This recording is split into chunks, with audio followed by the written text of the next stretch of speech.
করার সময় সূর্যের আলো খানিকটা বেঁকে যায়।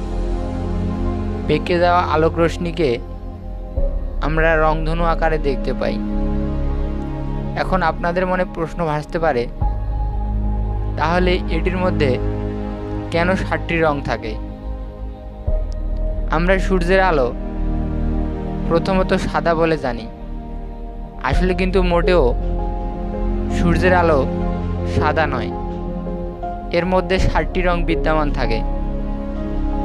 তাই যখন সূর্যের আলো বেঁকে যায়, আমরা এর মধ্যে লাল, নীল, সবুজ, হলুদ, কমলা ও বেগুনি এই 7টি রঙের দেখা পাই। আর এটাকে আমরা রংধনু বা রেইনবো বলি। তো বন্ধুরা, আজকের ভিডিও এই পর্যন্ত।